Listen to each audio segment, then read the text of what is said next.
Assalamualaikum warahmatullahi wabarakatuh. Bertemu lagi dengan Ibu Elia Rahmawati. Pada saat ini kita akan membahas materi IPA yang berkenaan dengan perkembangbiakan hewan secara bertelur atau ovovivipar. Sekali lagi, ovovivipar adalah perkembangbiakan hewan secara bertelur. Yang kalian pasti tahu, telur itu keluar dari induknya atau hewan betina, hasil perkawinan antara hewan betina dan jantan. Kemudian kita akan bahas ciri-ciri dari hewan yang berkembang biak dengan cara bertelur atau ovipar. Yang pertama, janin yang tumbuh di luar induknya, tidak seperti hewan pada yang perkembangbiakannya secara vivipar.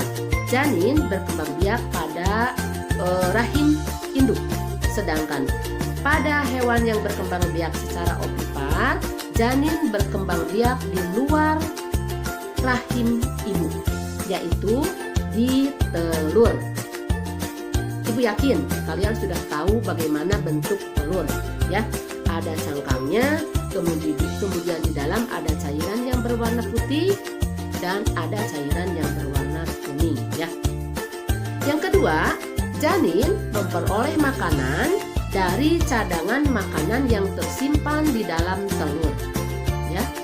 Sekali lagi, perbedaan dengan hewan ovipar dengan vivipar adalah kalau pada vivipar janin memperoleh makanan dari induknya melalui tali pusat atau plasenta. Sedangkan hewan yang berkembang biak dengan cara bertelur, dia memperoleh atau janin memperoleh makanannya dari cadangan makanan yang ada dalam telur. Yang ketiga, janin tumbuh relatif cepat, tidak seperti pada hewan vivipar yang memerlukan waktu berhari-hari, berminggu-minggu, bahkan sampai berbulan-bulan. Kalau pada tumbuhan hewan yang bertelur, pertumbuhan hewan atau perkembangbiakan hewan secara bertelur memerlukan waktu relatif singkat. Selanjutnya, ciri yang keempat adalah bentuk tubuh anak umumnya sama dengan bentuk tubuh induknya. Dan selanjutnya, tidak mempunyai daun telinga. Jadi kebalikan dari hewan yang berkembang biak secara vivipar. Ciri yang selanjutnya adalah tidak mempunyai kelenjar susu atau tidak disusui atau induknya tidak menyusui anaknya. Yang keenam, ciri yang keenam adalah si induk tidak mempunyai kelenjar susu. Dan ciri yang terakhir adalah tidak menyusui anaknya. Jadi kalian pasti tahu bahwa hewan yang berkembang biak dengan cara ovipar atau bertelur adalah bukan hewan mamalia, karena mereka atau hewan-hewan tersebut tidak menyusui anaknya. Nah, sekarang kita akan mencari apa saja atau menyebutkan apa saja hewan yang berkembang biak dengan cara bertelur atau ovipar. Yang pertama, hewan yang disebut unggas. Kalian pasti tahu apa saja hewan-hewan yang disebut dengan unggas. Yang pertama, ada ayam, kemudian ada bebek, ada angsa, dan ada burung. Burung juga bermacam-macam. Binatang-binatang ini adalah berkembang biak dengan cara ovipar atau bertelur. Kemudian, selain unggas, hewan yang berkembang biak dengan cara bertelur selanjutnya adalah ikan. Ya, ikan yang hidup di air. Bermacam-macam jenis ikan ada di air, baik itu di air tawar ataupun air laut. Ya, mereka berkembang biak dengan cara bertelur atau ovipar. Selanjutnya ada penyu. Kalian tahu penyu?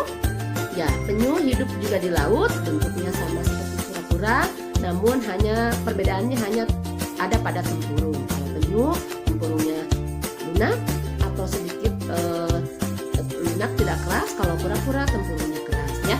Selanjutnya ada ular. Ular juga berbagai macam jenis. Ya, banyak sekali jenisnya ular.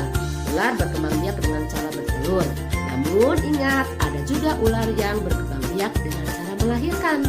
Ya, kalian cari coba apa jenis ular yang berkembang biak dengan cara melahirkan. Selanjutnya ada katak. Ya, katak hidup di sawah. Dia berkembang biak juga dengan cara bertelur. Selanjutnya ada hewan yang cantik yang suka hinggap di bunga, yaitu kupu-kupu. Kupu-kupu juga berkembang biak dengan cara bertelur. Ya. Telur bisa berubah menjadi anak, ya, dengan cara berbagai macam. Ada yang dirami seperti pada unggas. Ya, misalnya ayam mengerami telurnya supaya bisa menetas menjadi anak selama 21 hari. Ya, 21 hari si induknya tidak pergi kemana-mana, mengerami telurnya supaya hangat sampai telurnya kemudian menetas. Kemudian pada kupu-kupu ini bentuknya setelah menetas tidak langsung seperti induknya, melainkan ada tahapan, ya, yaitu pertama setelah menetas dia akan menjadi ular, kemudian lama-lama menjadi kepompong, barulah menjadi kupu-kupu. Sama seperti katak juga, katak tidak langsung menetas, berubah atau menetas anaknya dari telur bentuknya seperti induknya, tidak. Katak juga mengalami perubahan bentuk dulu. Pada katak, burung, kupu-kupu, kemudian pada belalang, ya, kan tadi ibu ceritakan tidak langsung bertelur atau menetas seperti induknya, ya, tapi mengalami berbagai macam bentuk dulu. Nah, perubahan bentuk dari telur kemudian berubah menjadi, contohnya kupu-kupu menjadi ulat, dari ulat menjadi kepompong, itu disebut metamorfosis. Ya, sekian pelajaran atau materi hari ini, yaitu tentang perkembangbiakan tumbuhan dengan cara ovipak. Semoga ada manfaatnya. Terima kasih atas perhatiannya. Semoga kita semuanya sehat selalu. Assalamualaikum warahmatullahi wabarakatuh.